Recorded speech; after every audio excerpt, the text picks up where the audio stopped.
오늘의 사회 이슈를 홍혜연 기자가 종합해드립니다. 오늘의 이슈 포커스입니다. 전직 국회의장과 국무총리 등 원로 정치인들이 박근혜 대통령의 사퇴를 요구했습니다. 이들은 회동을 갖고 최순실 게이트로 인한 국정 혼란을 타개하기 위해 늦어도 내년 4월까지는 대통령이 사퇴해야 한다고 주장했습니다. 원로들은 또 국회가 거국 중립내각을 구성할 국무총리를 조속히 추천해야 한다며 이와 함께 제왕적 대통령제의 폐해를 중단하기 위해 개헌을 논의해야 한다고 말했습니다. 이날 회동에는 정의와 박희태 전 국회의장과 이용구 전 국무총리 등 거물급 원로 정치인들이 참여했습니다. 반기문 유엔 사무총장이 빠른 시일 내에 도널드 트럼프 미국 대통령 당선자를 만나 한반도 문제와 기후변화 협정 등에 대해 논의할 계획이라고 밝혔습니다. 반 총장은 기후변화 협정 총회에 참석한 대한민국 국회의원 방문단과의 면담에서 이같이 밝힌 것으로 알려졌습니다. 이에 따라 반 총장이 북핵과 한미 FTA 현안에 대해 트럼프 당선자와 논의할지 여부가 주목됩니다. 한편 반 총장은 촛불 집회 등 최근 국내 어려운 상황을 알고 있느냐는 질문에 현재 상황을 알고 있으며 내년 1월 중 귀국해 여러 인사들과 상의하겠다고 말한 것으로 전해졌습니다.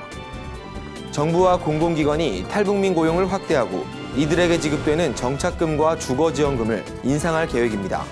정부는 이와 함께 민간 기업의 탈북민 채용을 권고하는 등 일자리 확대를 위해 적극 나서겠다고 밝혔습니다.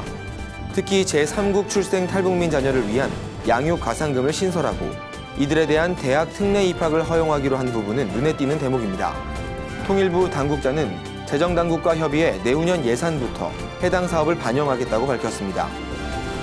중고 스마트폰을 사고 팔 때 대부분의 소비자들이 개인정보를 허술하게 지운다는 조사 결과가 나왔습니다. 유럽 IT 보안업체 블란코의 설문조사에 따르면 안드로이드폰 고객의 약 30%가 중고 판매 전에 직접 손으로 파일을 지운다고 답했습니다. 공장 초기화를 한다는 사용자도 46%에 달했습니다. 하지만 안드로이드폰은 공장 초기화를 해도 데이터를 복구할 수 있습니다. 반면 데이터를 복구하지 못하도록 특정 소프트웨어를 사용한다고 밝힌 고객은 6%에 그쳤습니다. 전문가들은 정보 보호를 위해 기업과 개인 차원의 교육이 필요한 시점이라고 지적했습니다. 정부가 휘발유 가격 경쟁을 유도하기 위해 도입한 알뜰 주유소 제도가 실제로는 효과를 내지 못하고 있다는 분석이 나왔습니다. 한국재정학회 보고서에 따르면 알뜰 주유소의 휘발유 가격은 기존 주유소보다 약 17원 낮은 수준을 기록했지만 인근 경쟁 주유소의 가격 변화폭은 특별한 부침이 없는 것으로 나타났습니다. 때문에 알뜰 주유소 도입이 휘발유 가격 경쟁에 조금도 영향을 주지 못했다는 지적이 나오고 있습니다. 해당 보고서는 이에 대해 이미 전국 주유소 개수가 포화 상태이거나 주유소 간 담합일 가능성이 있다고 분석했습니다. 구티비 뉴스 홍의연입니다.